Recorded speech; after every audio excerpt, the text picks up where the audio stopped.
జయంతి ఒక క్షణం మౌనం వహించింది. తర్వాత ప్రారంభించింది. హర్ష, నా అనుభవంతో చెప్తున్నాను. ఆత్మహత్య భావన నుంచి బయటపడడం చాలా కష్టమవుతుంది. మేమంటే నీకు జరిగిన ఘోరాన్ని తెలుసుకున్నాం కనుక ఆ భావన నుంచి త్వరగా బయటపడగలిగాం. మిగతా వారు అంత సులభంగా డిప్రెషన్ నుంచి కోలుకోవడం లేదు.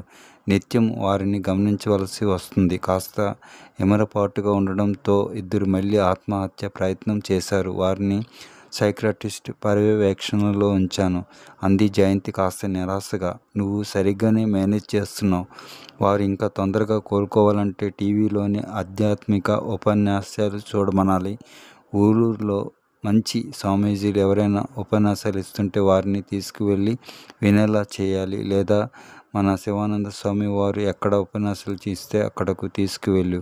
అది తప్పక ఫలితం ఇస్తుంది. జయంతి నా వంటి వాడినే అయినా అరగంటలో మార్చగలిగారు అని చెప్పి, ఇంకేమైనా సందేహాలున్నాయా అని అందరినీ ఉద్దేశించి అడిగాడు. ఏ సందేహమైనా అడగవచ్చా అన్నాడు రాకేష్. తప్పకుండా అడుగు అన్నాడు హర్ష.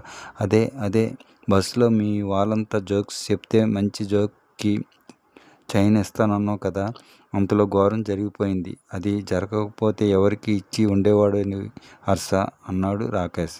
రాకేష్ శిల్పితనానికి హర్ష పెద్దగా నవ్వాడు.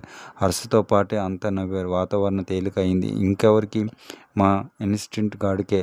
వాడి జోకులో 2 అర్థాలున్నాయి. ఫైనల్ ఎగ్జామ్కి ప్రిపేర్స్ అవ్వడం అంటే మామూలుగా స్టూడెంట్స్ అంతా ఫైనల్ ఎగ్జామ్స్కి సీరియస్గా ప్రిపేర్ అవుతారు. అది కాక వృద్ధులకు ఫైనల్ ఎగ్జామ్ మరణం. ఈ అర్థం డీప్గా ఉంది. అయినా దేవుడే పెద్ద జోకు చేశాడు. అతని కంటే పెద్ద జోకరు ఎవరు ఉండరు. అందుకే డైమండ్ పెండెంట్ ఉన్న ఆ చైన్ను పూజ గదిలో ఆ దేవుడి ముందు ఉంచేశాను అన్నాడు హర్ష నవ్వుతూ.